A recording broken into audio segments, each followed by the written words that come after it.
இலங்கையில் தமிழர்களுக்கு எதிராக சிங்களவர்கள் இன துவேசத்தை போசித்து வரும் நிலையில் சிங்களவர்கள் தங்களுக்குள்ளே இன ரீதியாக பாகுபாடு பார்க்கும் நிலை ஏற்பட்டுள்ளதாக பிரித்தானியா வாழ் இலங்கையர்கள் தெரிவித்துள்ளனர். பிரித்தானியாவிலிருந்து இலங்கைக்கு சுற்றுலா சென்ற 3 இலங்கையர்கள் தென்னிலங்கையில் வைத்து இன ரீதியாக பாகுபாடு பார்க்கப்பட்டதாக தமது கவலையை தெரிவித்துள்ளனர். தங்காலையில் கடற்கரையோரத்தில் அமைந்துள்ள உணவகம் உள்நாட்டு மக்களை புறக்கணித்து வெள்ளை இனத்தவர்களுக்கு மட்டுமே சேவை வழங்குகின்றமை சர்ச்சையை ஏற்படுத்தியுள்ளது. பிரித்தானியாவிலிருந்து வருகை தந்த 3 இலங்கையர்கள் இந்த உணவகத்துக்கு சென்றபோது அங்கிருந்த காசாளர் அவர்களுக்கு சேவை வழங்க மறுத்துள்ளார். தாங்கள் இலங்கையர்கள் என்பதால் தங்களுக்கு உணவு வழங்கப்பட மாட்டாது எனவும் வெளிநாட்டினருக்கு மட்டுமே அங்கு அனுமதி எனவும் அவர் திட்டவட்டமாக கூறியுள்ளார்.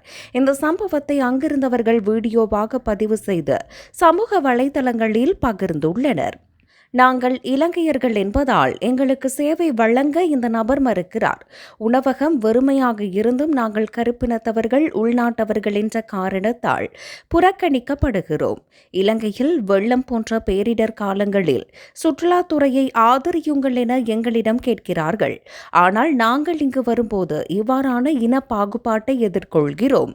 பிரித்தானியாவில் கூட நான் இத்தகைய இனவெறியை எதிர்கொண்டதில்லை என பாதிக்கப்பட்டவர் குறிப்பிட்டுள்ளார்.